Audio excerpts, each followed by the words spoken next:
Ironically, the first presenter I would like to introduce needs no introduction, but for those who are just dipping their toes into the subject, Richard Gage is a San Francisco Bay architect, member of the American Institute of Architects, founder and former CEO of Architects and Engineers for 9/11 Truth, an organization that has brought together over 3,600 architects and engineers who publicly call for independent reinvestigation of those events.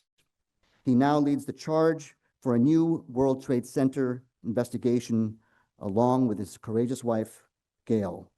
You can follow him at richardgage911.org. Richard, the floor is yours.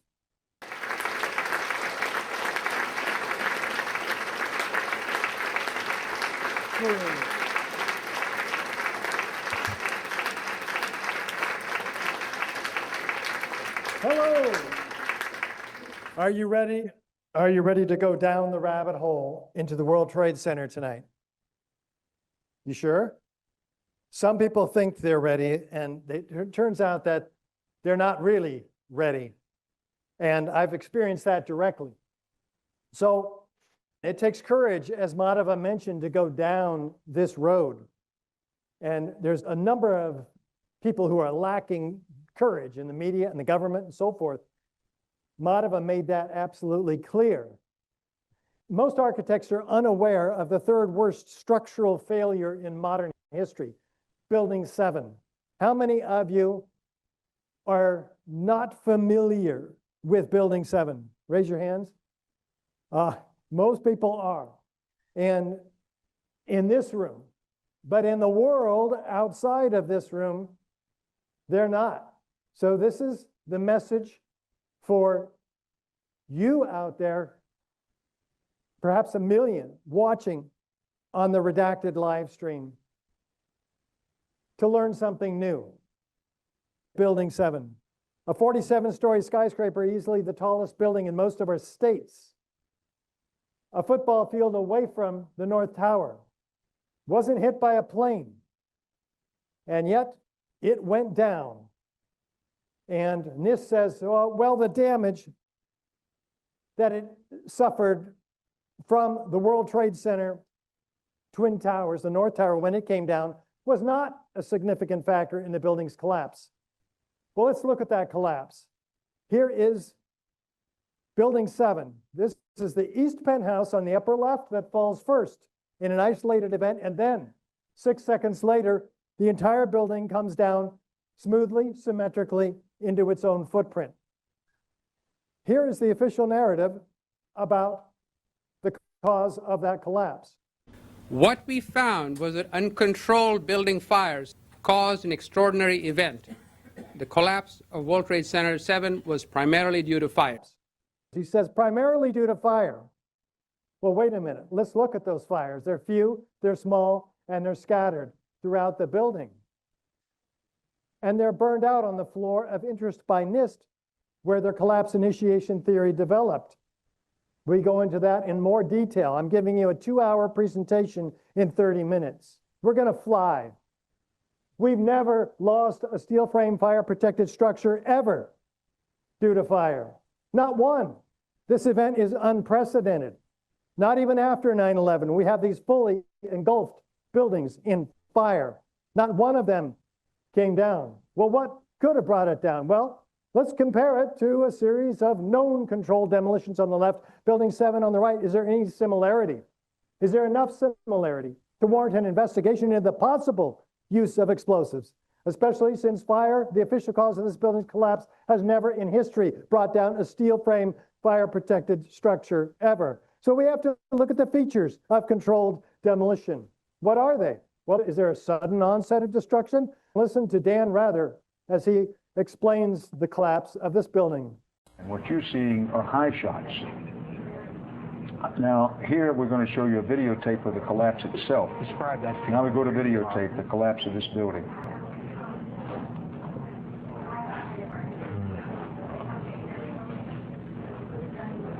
It's amazing. Amazing, incredible, pick your word.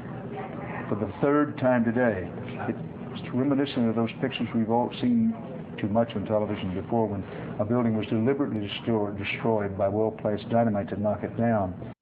So he says, gosh, looks like it was almost deliberately brought down by explosives, like a controlled demolition. Well-placed dynamite to knock it down.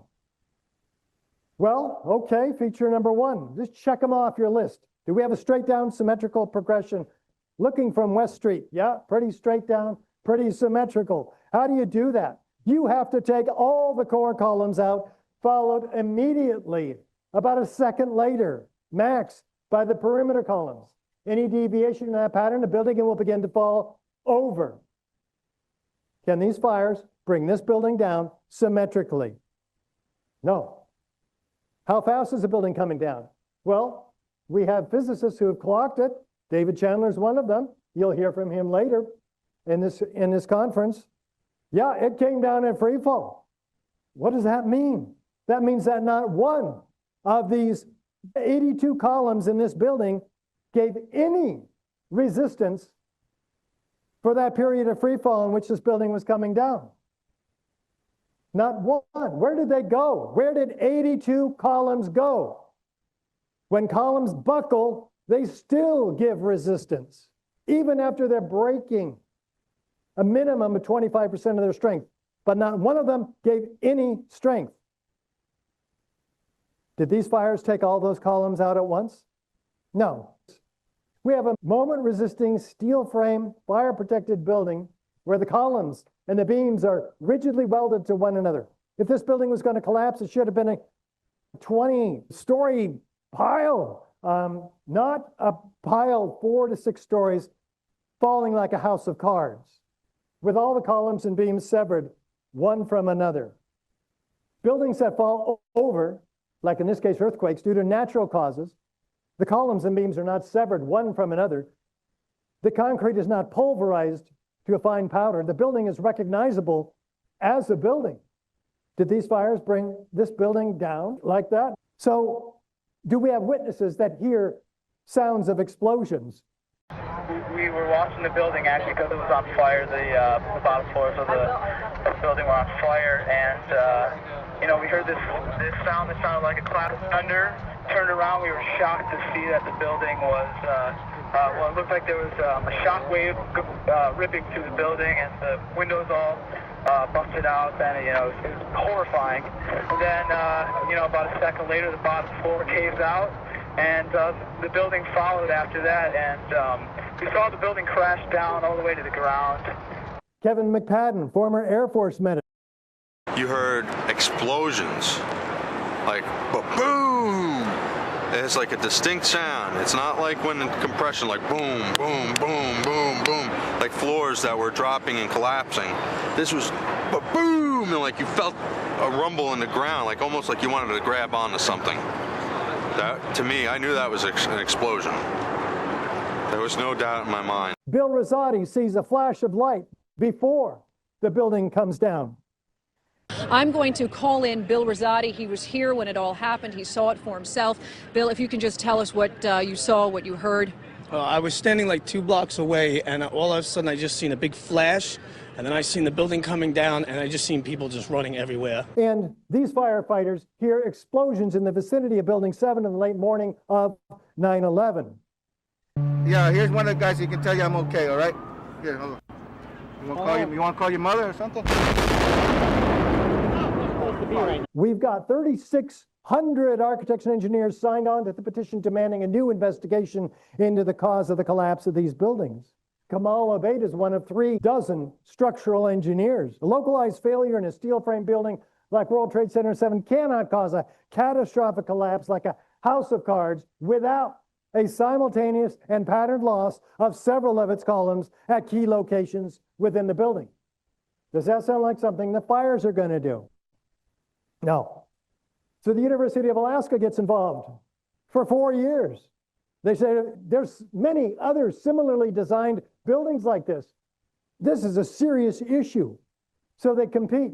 2 competing software programs against each other, get them to try to corroborate each other, and they do. And they find on the left in their final computer model, in order to make this computer model look like the center video, they have to take out all the columns. Compare that to NIST, where they try to take out all the columns, and still the building falls over. So they stop the computer model 2 seconds into the global collapse. That's what your tax dollars are paying for. The essential findings: fire did not cause the collapse of this building. The collapse of World Trade Center 7 was a global failure involving what? The near simultaneous failure of all the columns in the building. Not a progressive collapse as claimed by NIST. What could do that? Fires can't do that. Extreme heat can do that. We're looking at temperatures exceeding 2,500 degrees in the pools of molten iron seen by the first responders, flowing like lava down the channel rails, they describe it, pouring out of the crab claw excavators. Bright yellow molten iron or steel means about 2,500 degrees Fahrenheit. Where are we getting these temperatures? Not from jet fuel. We have features of controlled demolition, none of which are accountable for in the official narrative, let alone all of them. With additional circumstantial evidence and corroborative testimony, this is proof beyond a doubt of controlled demolition. A body of proof that's convinced 3,600 architects and engineers to publicly sign on to the petition, staking their reputations on the line. Many of them appear in our forthcoming episodes of 9/11 Crime Scene to Courtroom, the documentary that we've issued 4 episodes of and 8 to go. Here's a taste. No matter how improbable the conclusion may appear, when you've eliminated the impossible, whatever remains, however improbable, must be the truth. We're bringing alive in the film the 60 exhibits of the 9/11 WTC evidence contained in the Lawyers Committee grand jury petition that have already been submitted to the U.S. Attorney in Manhattan to present to a special criminal jury. This historic investigation is ongoing, and there's a role for you in it. Yes, you can help us bring the real perpetrators to justice. Through this film series, we're bringing together 24 experts in their fields. They ignored any scenario involving incendiaries. Demolition work, you're going to set charges on each floor. The building could not have been brought down by office fires. In other words, all of the interior columns over 8 stories came down, were basically lost at once. I could make out what looked like from a science fiction movie, molten lava, okay? And he paused and said, that'll be coming down around 5 o'clock. We'll be filming these evidence presentations not only for our filings with the grand jury, also as presentations to each of you. We're inviting you to serve as virtual grand jurors during each episode.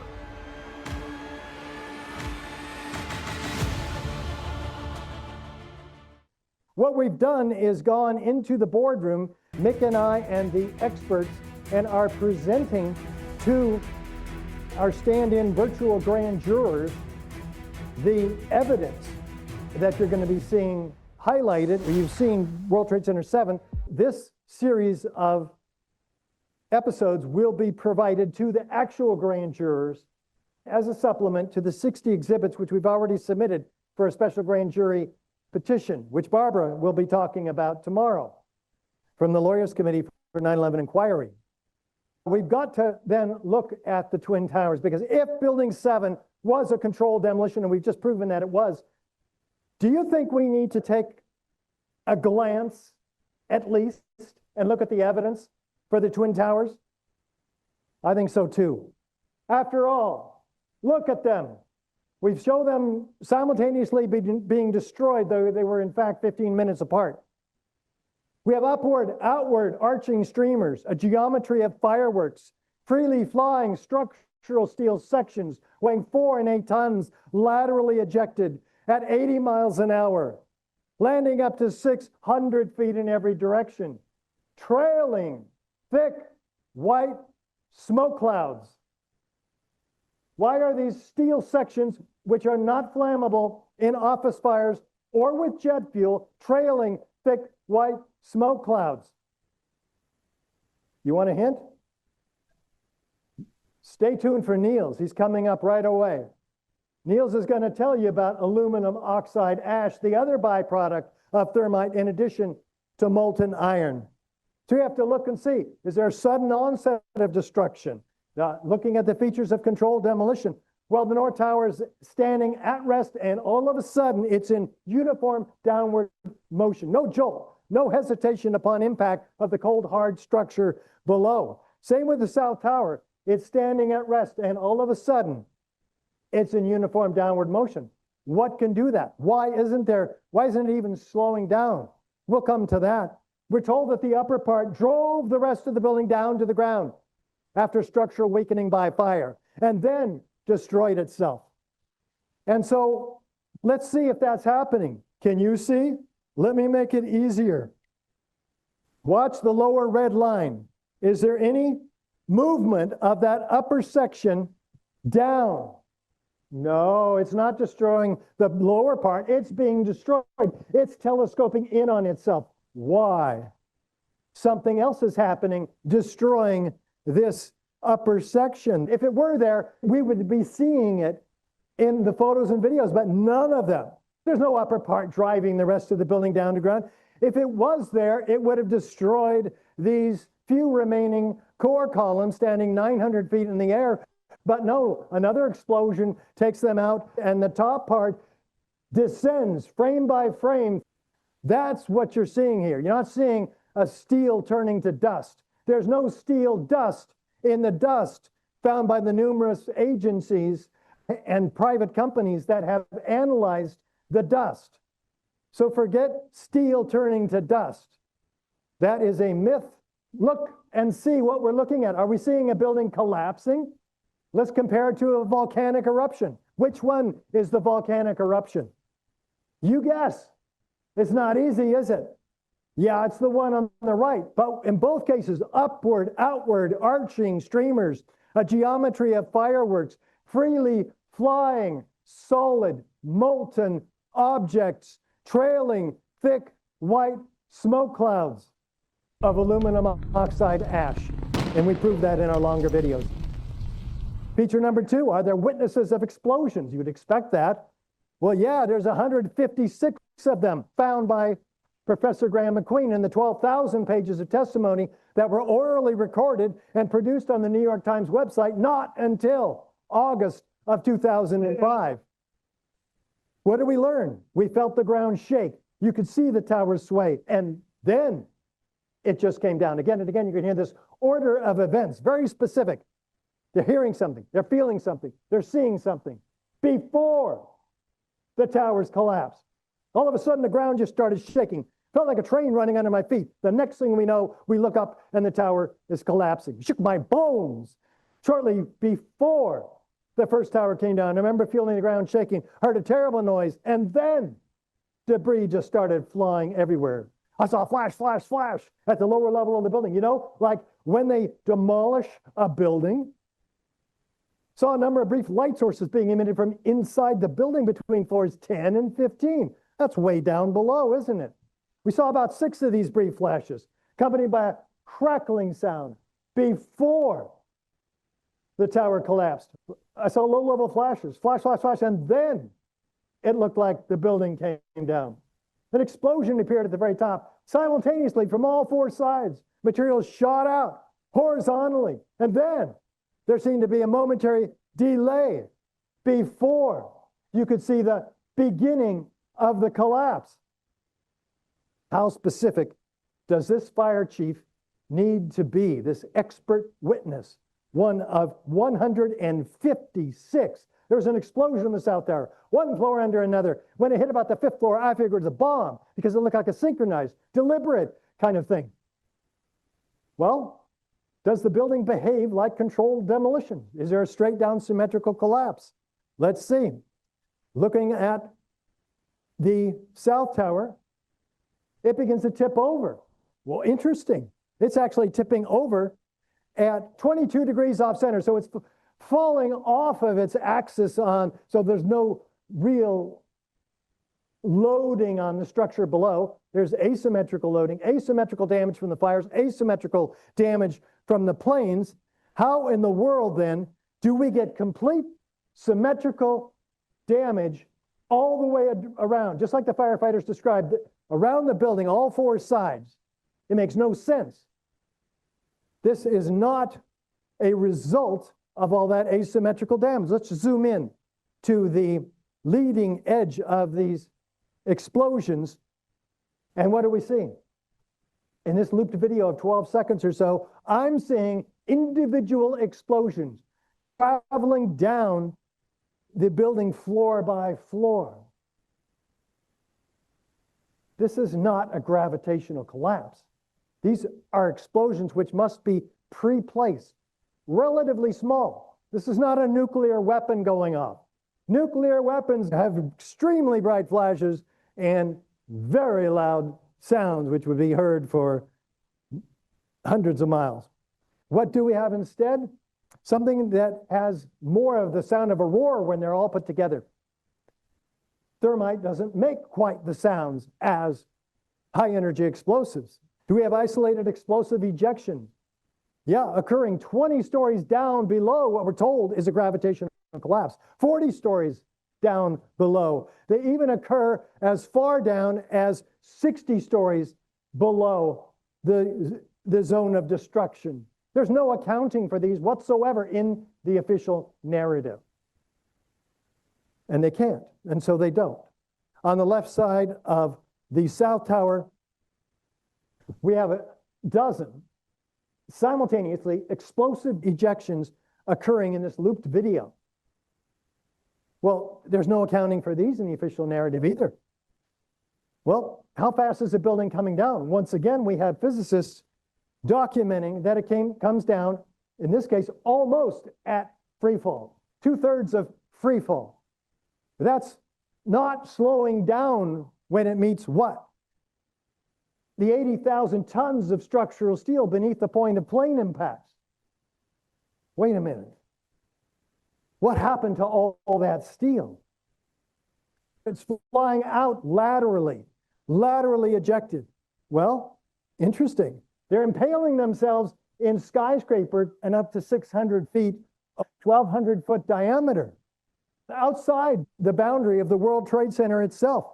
Let's think about this critically. If 100,000 tons of structural steel, or maybe 98% of it, is delivered outside the footprint, how is that mass available to crush the building? That was 1/3 of the mass of both buildings. It's not available to crush the building below, and yet we're told that that's what was crushing it. Maybe it was the concrete. Interesting, because we're missing about 110 concrete floors. Where are they? We're talking about 4 and 8-inch thick concrete poured on metal decking supported by lightweight steel trusses. And we're looking for about 110 pancakes, each an acre in size. We don't find 50. We don't find 20. We don't find 10 acre-sized floors. We don't find a half acre, a quarter acre, a 16th acre-sized floor. Where are the pancakes? Where are the floors? In a real gravitational collapse, like in Mexico, you see pancakes at the bottom. Or in Bangkok, Thailand, from the Myanmar earthquake. That was only a 33-story building. And look at those guys in the lower right. They give you a sense that this is a 50 or 60 foot tall pile. Well, wait a minute. This was only 33 stories. The towers are 110 stories. Where's the concrete then? Oh, here it is. Pulverized in midair, 90,000 tons of concrete. What can pulverize 90,000 tons of concrete? High energy explosives. And at about 1,500 degrees Fahrenheit, concrete can turn to powder. Its original hydration products, sand, gravel, cement powder. Fire Safety Journal, they say 2,200 degrees, completely decomposed.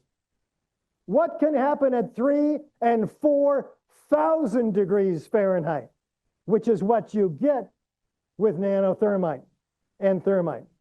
Niels will talk about that. So we've got some thinking to do. They talk about, oh, nanothermite doesn't have the detonation speed to pulverize concrete.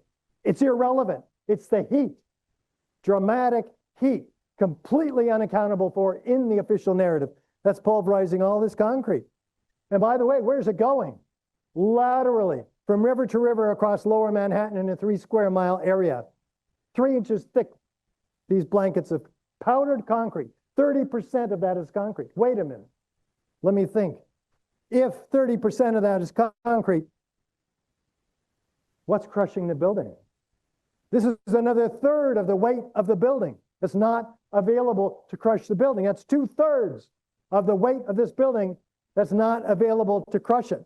And yet all of that weight is used by Zdeněk Bazant of Northwestern University in Chicago to crush the building. Not only that, but engineers in years to try to decode his mathematical wizardry found he doubled the mass up above the point of plane impact. He decreased the column strength below by a factor of 3. Complete fraud. And NIST uses that as their key theoretical basis today for their column failure theory.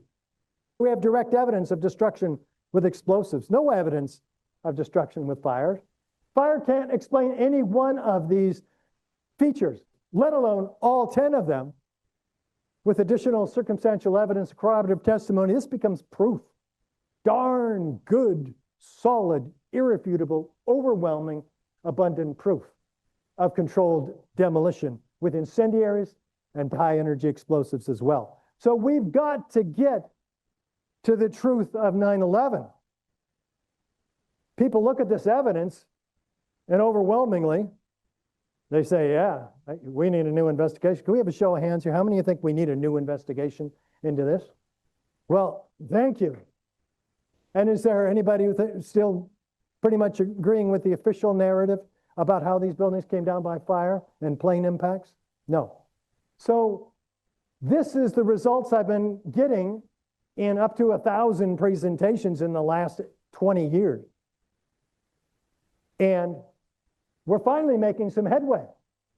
Tonight, you're going to hear from Senator Ron Johnson, who we have met with today for an hour in his office. Firefighters, family members, architects, engineers, chemistry professors, and other activists. What did he say? He'll tell you what we said. I can tell you this.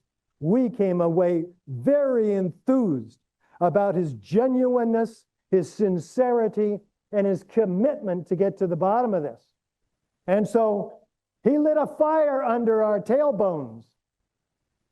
We're going to be putting together more than 1,000 pages of evidence for what we expect to be a real 9/11 inquiry for which we will be called as experts to testify, not dissimilar from what he has been investigating in the way of COVID over the last several months. COVID vaccine, the vaccine injured. And so we're on fire as a movement. We not only have a sitting senator willing to entertain us in his office, he's coming to speak to the entire 9/11 truth movement personally right here tonight. How important, how historic is that?